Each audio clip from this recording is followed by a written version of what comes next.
వంటకు కావాల్సిన మిగతా సామాన్లన్నీ మా ఫ్రెండ్ తీసుకొని వచ్చాడు.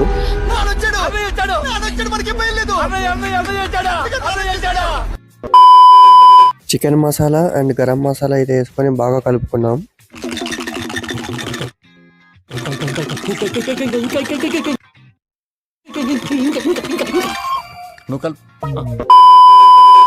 ఫైనల్ గా పెరిగేసుకొని కూడా బాగా కలుపుకొని మ్యారినేషన్ కోసం ఒక 30 to 45 minutes అలాగే వదిలేసాం.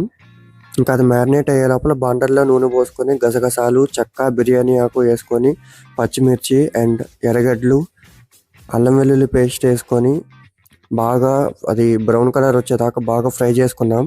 ఈ లోపల రైస్ కూడా కడిగేశారు. ఈ ప్యాకెట్ కూడా మా వాళ్ళు నానా సంకలు నాకుతున్నారు. మీ అమ్మ చెత్త నా కొడక, మీ అమ్మ నాని చూశారనుకో నా కొడక రే, నీకు పిల్లను కూడా ఇవ్వరు రే ఎవరు. మొత్తానికి ఆ ప్యాకెట్ కట్ చేసి చికెన్లో అయితే వేసారు మా వాళ్ళు. దాని తర్వాత కొద్దిగా నూనె పోసుకొని దీన్ని కూడా బాగా కలుపుకొని పక్కనైతే పెట్టేసుకున్నాం.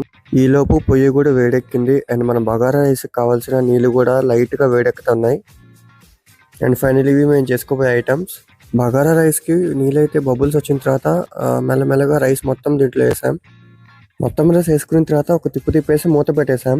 ఓ 15 నిమిషాల తర్వాత మూత తీస్తే రైస్ బాగా కుక్ అయిపోయింది. ఇంకా దీన్ని మళ్ళీ ఇంకోసారి ఒక 2-3 తిప్పులు తిప్పి మంట మొత్తం ఆరిపేసి సైడ్ కి పెట్టేసాం. ఫైనలీ రైస్ అయితే రెడీ అయిపోయింది. మిగిలింది నెక్స్ట్ పార్ట్ లో చూపిస్తే. సబ్స్క్రైబ్.